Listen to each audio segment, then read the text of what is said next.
Hello listeners, Jordan here. I just want to let you know that you can listen to Nighttime early and ad-free on Amazon Music. Include it with Prime. Before we get to this episode, I have an exciting message to share.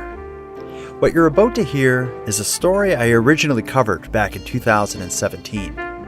It tells the story of an incredible UFO event from Clarenville, Newfoundland that was famously witnessed and reported to authorities by an on-duty RCMP officer.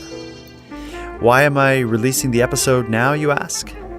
Well, for one, the 42nd anniversary of this event is just around the corner, on October 26th to be exact. But it's much more than that. I'm telling this story again because this event is about to receive the mainstream attention I've always felt it deserved. It was just announced by the Royal Canadian Mint that they'll be commemorating this UFO event with a limited edition collectible coin. Weird, eh? Well, it is, but it's great, and it's not just any old coin. It's a silver rectangle-shaped coin which features a painting of the object the RCMP officer described seeing. And when the coin is viewed under blacklight, it glows an eerie green color. It's amazing. Now this coin, like the prior UFO-themed coins in the past, is going to be met with huge demand, and only 5,000 of them were minted. So if you want one, follow the link in the show description immediately, as they're most likely close to selling out, if not already sold out by the time you hear this. But if you do miss out on the chance to buy one, don't worry. I'm going to be running a contest that will allow nighttime listeners to win one of the 2 Clarenville UFO coins that I have. To enter the contest, simply find me on Facebook, Twitter, and Instagram. I'll have published a post that asks the question, "What do you think Constable Blackwood saw in the skies above Clarenville?" I'll choose winners at random from the entries. So, best of luck to you. Now, let's get to the episode. You are tuned to the Nighttime Podcast, focused on the fringe of Canada.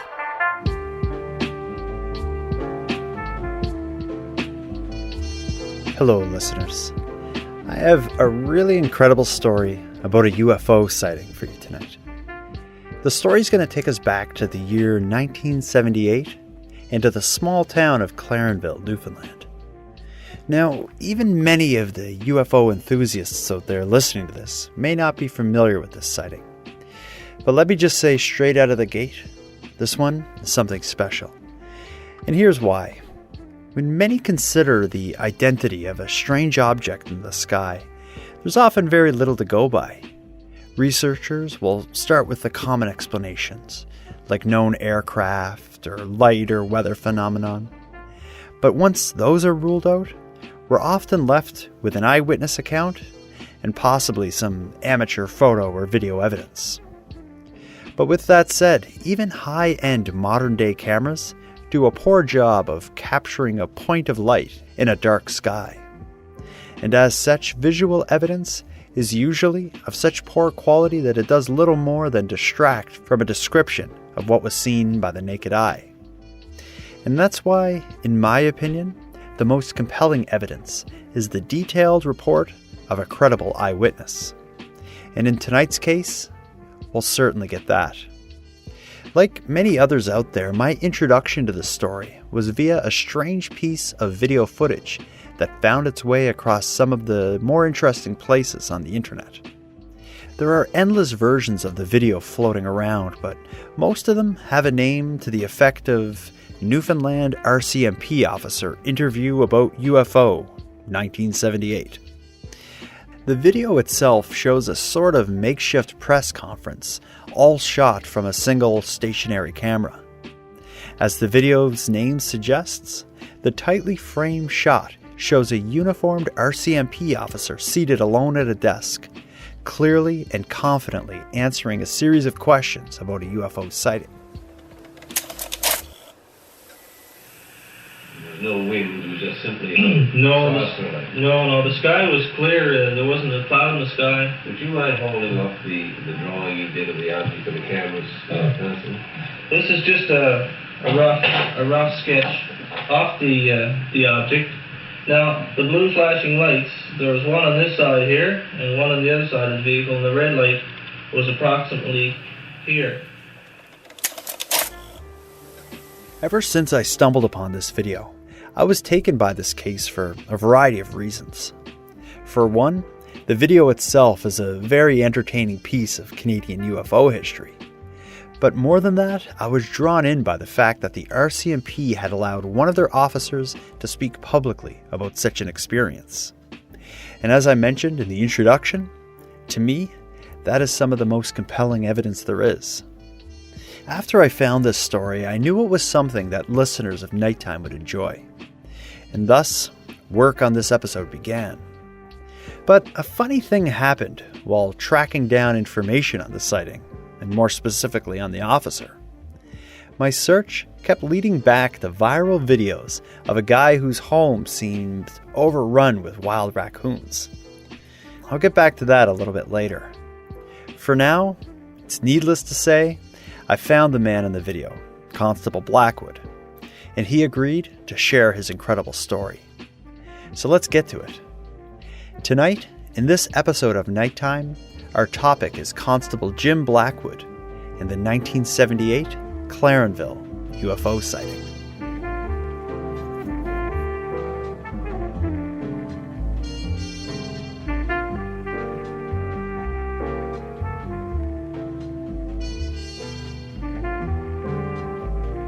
So Jim, if you could just set the stage for me first and tell me a bit about your life just prior to this now famous sighting. I came from Stellarton, Nova Scotia. That's where my home is, and I joined the Royal Canadian Mounted Police in '73. And I just, at that time in '78, I was stationed in Clarenville, Newfoundland, which is halfway between Gander and St. John's. And so I was there about, I guess, a couple of years before this happened. And I was newly married. In fact, I was married that month. We'll start at the very beginning of this sighting. Can you describe the call that eventually led to you going to the scene of this UFO? It was about 1:45 in the morning, October 26, '78, and I dropped off my partner, who was Gary Loader at the time, to his house, and then I was heading back to the office to drop the car off and then go home. And I went in the office, and the phone rang. Instead of letting it go onto the recorder that we had there, to the member on call, I answered the phone so to save him the trouble. And this was Mr. Lethbridge from down the Marine Drive. And he said, "There's something up here in the sky." Now, before this happened, we've had 2 or 3 sightings reported to us for about 2-week period, and at different parts of our detachment area. And I said, "Oh, great, here we go again," because the last few times we never seen anything. A call to see a light or object in the sky must have been unusual for a constable in Clarenville in '78. What would be a typical call? Like, what was the majority of your shift like? Most of our calls were break-and-enter calls, fight calls at clubs, car accidents, things of that nature. So a bright light in the sky would have been an unusual report? Oh yeah, it was, yeah. Mm-hmm. Now, could you describe your arrival to the scene? So when you showed up at Mr. Lethbridge's house in your cruiser, can you just describe the scene you were met with? What was going on there? He wasn't at his residence, but he was down on what we call the Clarenville town wharf, and it was just up from his residence. And he was standing there with some relatives and some other people, and he was pointing to the sky and getting me to come over with the car and looks. Mm-hmm. And so you pull the car up to you're on the waterfront, is that right? Where you saw? Yeah, we're right down the Marine Drive on the waterfront, and when he called me over, I took the car and I drove right up to the end of the wharf, and they just sort of followed me in because I wanted to get out as close as I could to where the object was. Mm-hmm. Now, when you got out of your cruiser to meet with them, what would, like, just your initial view? What was your first view of this object? What did you see? Well, it was fairly high in the sky at the time, and I had to use his binoculars to get a closer look at it. And he had did he have these binoculars with him? Oh yeah, he had binoculars with him. Yeah, he said, "Here, look at this." He said, "Look at it." And of course I could see that it wasn't a star or anything like that. It was getting closer. Mm-hmm. And now walk me through what you saw. So you saw something in the sky. It wasn't a star. You're looking at it through binoculars at this point. Just kind of walk me through, what went on as you're on the waterfront with these guys. Well, we were just chatting back and forth and looking at this thing getting closer and closer, and everybody was wondering, well, what is it? And I said, well, I don't know what it is, but it's certainly not something I'm familiar with. Mm-hmm. Being around a lot of aircraft and things myself. And did they seem to be like this crew that you met with on the waterfront, Lethbridge and his, I think it was his family? Did they seem scared, or were they finding it funny or amusing? Like, what was the mood like? They were in awe of it. I would have to say everybody was, and the closer and closer it got, all they could do was stand there and look, and nobody was saying anything. And I understand it went beyond binoculars. You were at first using binoculars, but then you ended up getting a better view. Can you describe what you used? Well, I used the ball scope telescope, which magnifies an object 15 times its normal size. And for example, I could read the license plate of a car and also read the sticker number on the car. That's how clear it would be. Oh wow! So you viewed the object through this ball scope? Oh yeah.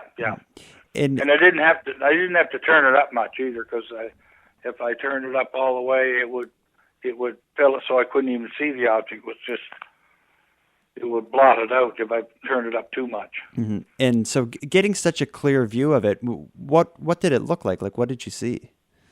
Well, it had a very dull gray luster to it, very porous-looking type of metal, and it's not like airplane metal. How nice and shiny it is, the aluminum, everything. It was very dull-looking and heavy-looking. That's the only way I could say. Did it have any obvious features, like windows or lights? No, it had nothing. No, it was just pure metal, and it was flat, oval shape with a tail on the back of it. But it wasn't a big tail. It was like a stubby looking thing. And as you're looking at this, assuming it's not, I'm sure you didn't think it was a helicopter or an airplane. What did you think you were looking at? Well, first thing popped in my head, I got something out of Star Trek here. This is a legitimate UFO, but it was nothing of this earth, especially the way it took off. And you described it as being low. Did it have a shadow or any obvious reason, any obvious visual? Well, the thing is, where Random Island was, it blocked out Random Island, so you couldn't see it. And from where we were, it blocked everything out. And the whole bottom part, I meant to say earlier, the whole bottom part was lit up like a bright fluorescent light, and it was shining on the water. It was really super bright, and the whole bottom half was lit up like that, and it was moving back and forth, and not fast, just like it was going in a search pattern back and forth. And it seemed to be like the object seemed to be between you and Random Island. Yeah, it was only probably about maybe 1,000, 1,500 feet from us. If I could have got my hands on a boat, you would have been out there. I'd have been out there. I know we would have. So you weren't. You don't seem like you were scared. Like you were curious. Oh, not one bit. No, wasn't one bit nervous of it at all. Nobody there was. Everybody was fascinated, except for poor Chess. He didn't want me to call the thing over. Oh yes, and describe that. So I understand you tried to communicate with it. Yeah, I used the roof lights. We had red and blue roof lights on the car. In fact, they were just new. Before that, we just had the red bubble on the roof, but then we got these new bar lights, they're called, and so I slapped them on. And it answered back with flashing lights on the side and a strobe light on the top. And it just flashed slow, not like a strobe, but it was bright white light on the top. And I kept flashing the lights on and off, and it was doing the same thing. It imitated everything I did. So they were aware I was there. And I had my headlights on the whole time, shining on toward it. Wow. I wasn't trying to hide the fact I was there, you know. I was trying to show them I was there. How long were you there watching it for? Oh, there an hour and a half, almost 2 hours. Huh. And then when it left, it took off like a shooting star the other way, but not at first. It went up quite high in the sky before it disappeared. And then when you left the scene of the sighting here, what was your first action? Like, did you go back to the home base there? Or? Oh yeah, I went right back to the office and I called my staff sergeant and I called him. I said, I know you're awake because he was always awake. And I told him, I said, I seen the flying saucer down there in Marine Drive. I said, I think it was that things that was flying around here for the last couple of weeks that people were talking about. Mm-hmm. And I said, I need your help and what I should do about it. So he came down. And he said, well, do up a report on it. And he said, you sure you want to do this? I said, well, I saw what I saw, and I want to report it. So he gave me a hand with the wording and all that stuff, and it was sent off to Ottawa on top secret paper, and then I never saw it again. And you mentioned that you thought you saw what had been flying around there in the weeks prior. Like, were there other reports of something anomalous? We had about 2 or 3 different reports, but they were a long ways away, and by the course of time we got there, it was gone. Mm-hmm. But this thing here, it hung around. I mean, if the other ones were like that, we should have seen them too, but we didn't. Mm-hmm. And now, the report made its way to Ottawa, I understand. Was there ever an official, investigation done into what this may have been? Not really, other than what the National Research Council did. They didn't do anything of an investigation. They just read our report and then made a decision themselves of what it was. What was that decision? What did they say? Well, they said it was the planet Jupiter we were looking at. And do you believe that at all? No. I mean, any kind of an investigator should have contacted the witnesses, even myself and the other witnesses, and got some verbal reports on what happened, but he didn't even do that. He did the investigation of what he read. But if he read the report properly, he would have known what we were looking at wasn't Jupiter. And I even described in the report that I was well aware of various aircraft and helicopters that were on the go, and that this craft was definitely not of this world, is how I put it.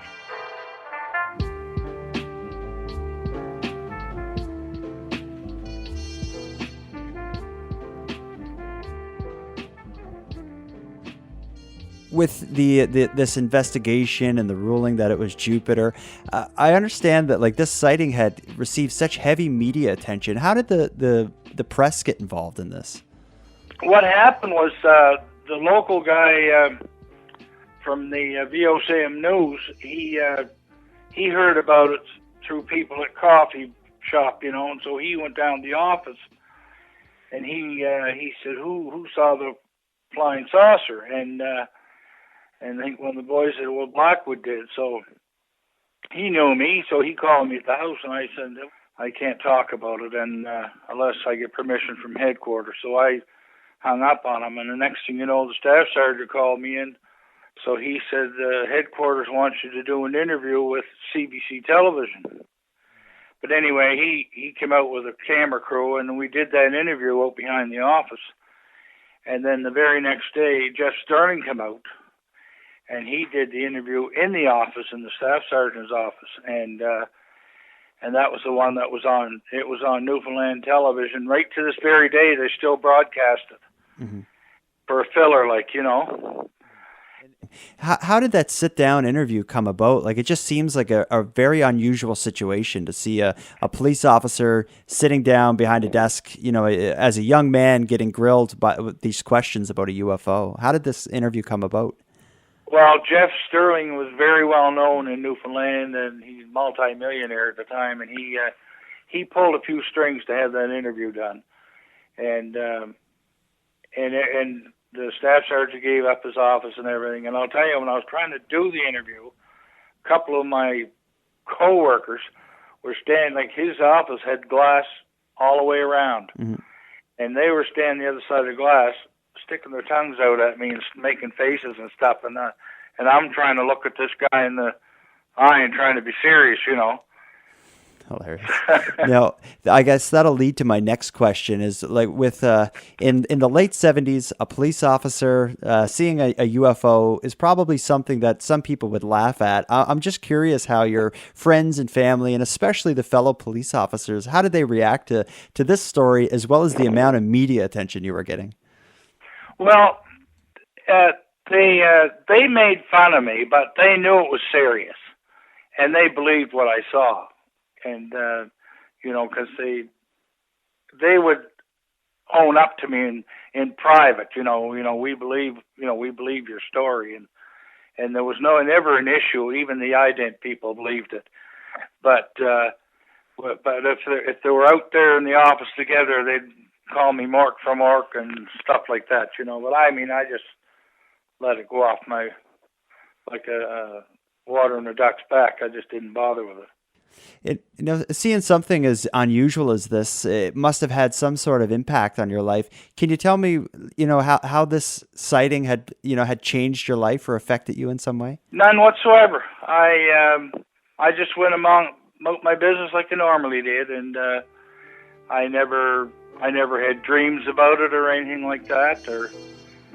And like I said, well, after I moved over here, I kept it quiet because I didn't want people to start up again about it, you know. And if some people ask me up point blank if I did see one, you know, I say, yes, I did. And they say, oh, yeah, right. And I say, okay, see ya, you know.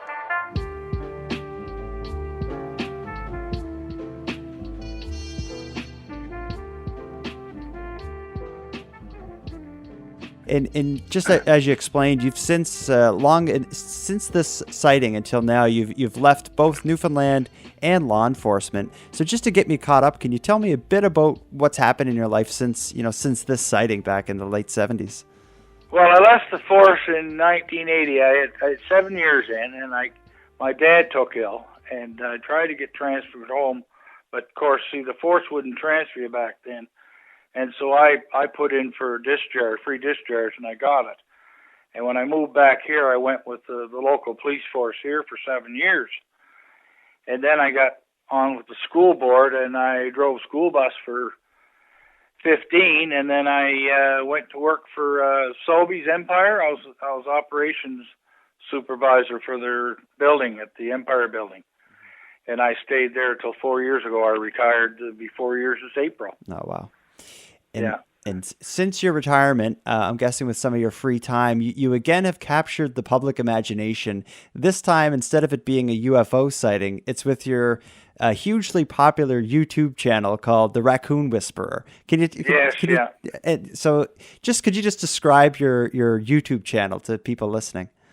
Well, what happened there was my wife started this, I met my wife in 2000, and she had raccoons feeding them every night long before I ever, and we had all these cats here. So anyway, when we got married 2 years later, and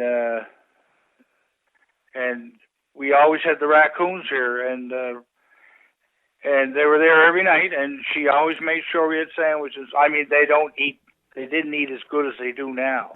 She was pretty cheap with them, Mm-hmm.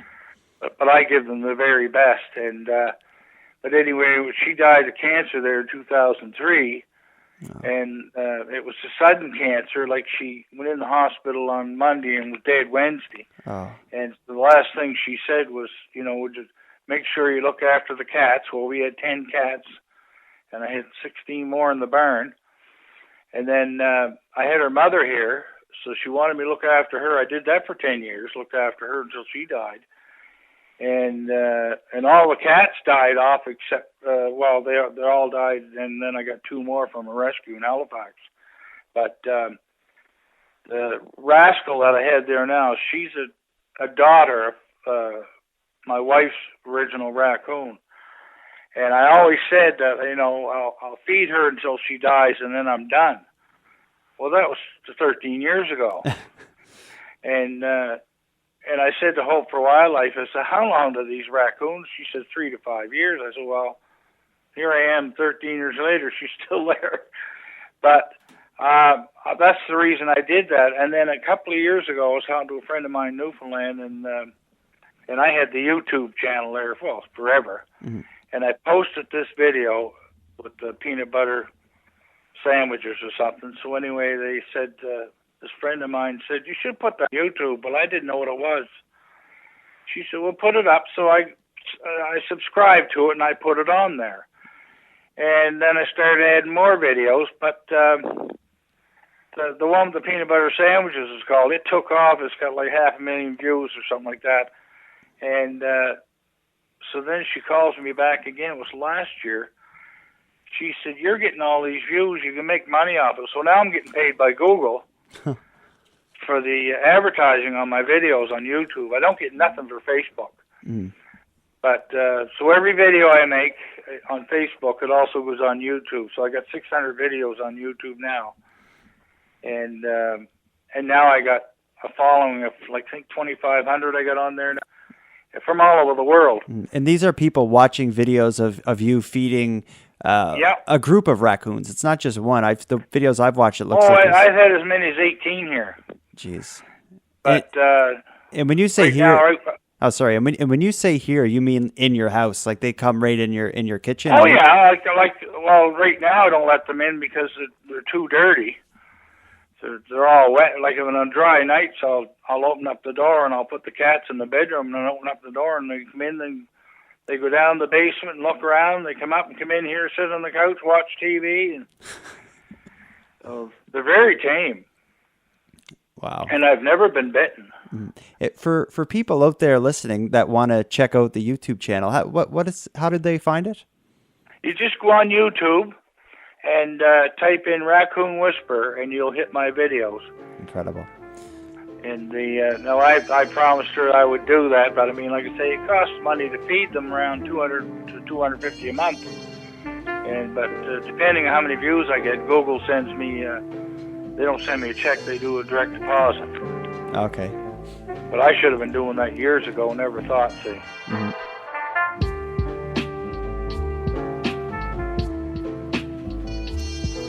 I want to thank you for joining Jim and I on this journey through the 1978 Clarenville, Newfoundland UFO event. As far as what Constable Blackwood and the others saw that night, well, that's up for debate. But after hearing him describe it, to me, it doesn't sound much like a planet or anything I've ever heard of. And I believe his story. And with that, we'll end this episode. But before we part, I'm going to give some thanks. First of all, a massive thank you to Jim Blackwood for both sharing his story and for taking such good care of all those raccoons. And then, of course, a huge thank you to the listeners of Nighttime. Without your interest and support, Nighttime would be at the back door of Jim's house, begging for hot dogs with the others. If you want to help keep the show rolling, please subscribe to the premium feed. Not only does it make the show possible, it'll give you more of each topic than you'll find here in the free feed. Shortly after the release of this episode, the post-show Nightcap episode will be released exclusively on the premium feed. In that discussion, I'll be joined by podcast UFO's Martin Willis and the well-respected UFO journalist Alejandro Rojas for a discussion on this fantastic event. And further to that, I'll be releasing mastered audio from Jim Blackwood's 1978 press conference. And that's a really interesting listen. You can hear that on the premium feed at patreon.com/nighttimepodcast.